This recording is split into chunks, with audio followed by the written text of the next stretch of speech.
श्री कृष्ण की द्वारका नगरी के जल विलीन होने की कई पौराणिक कथाएं प्रचलित हैं।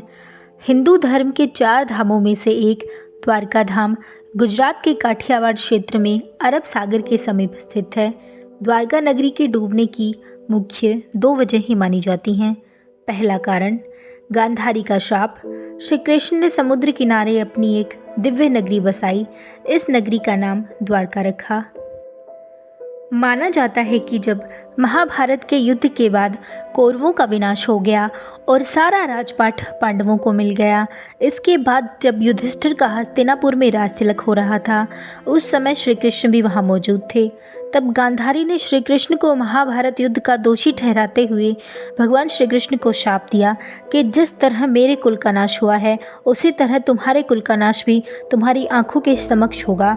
श्री कृष्ण तो साक्षात भगवान थे, चाहते तो इस शाप को निष्फल कर सकते थे, लेकिन उन्होंने मानव रूप में लिए अपने जन्म का मान रखा और गांधारी को प्रणाम करके वहां से चले गए।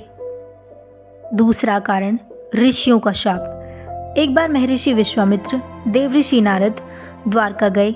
तब यादव वंश के कुछ लड़के ऋषियों के साथ उपहास करने के प्रयोजन से श्री कृष्ण के पुत्र सांब को स्त्री वेश में ले गए और ऋषियों से कहा कि यह स्त्री गर्भवती है, आप इसके गर्भ में पल रहे शिशु के बारे में बताइए कि क्या जन्म लेगा। ऋषियों ने इसे अपना अपमान समझा और शाप देते हुए कहा कि इसके गर्भ से लोहे का मूसल उत्पन्न होगा और उस मूसल से समस्त यदुवंशी कुल का विनाश होगा। इस घटना का पता जब श्री कृष्ण को चला तो उन्होंने कहा, यह ऋषियों की वाणी है, व्यर्थ नहीं जाएगी।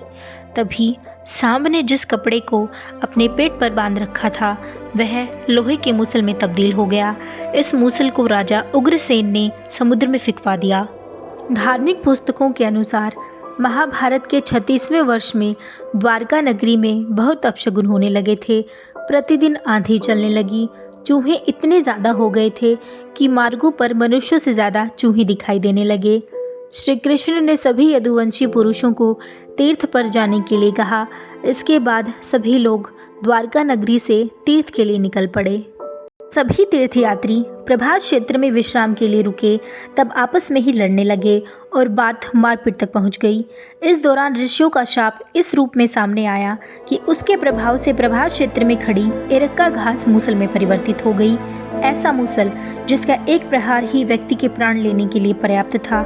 इस लड़ाई में श्री कृष्ण के पुत्र प्रद्युम्न भी मारे गए। जब इस नरसंहार के बारे में कृष्ण को पता चला तब वे बहुत दुखी हुए और उन्होंने वासुदेव जी को सारी कहानी बताई और कहा, जल्द ही यहाँ अर्जुन आएंगे, आप नगर की स्त्रियों और बच्चों को लेकर अर्जुन के साथ चले जाइएगा।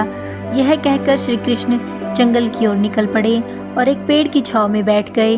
तभी एक शिकारी ने उनके चमकते तलवे को हिरण का मुख समझकर बाण चला दिया और उन्होंने अपने शरीर को त्याग दिया।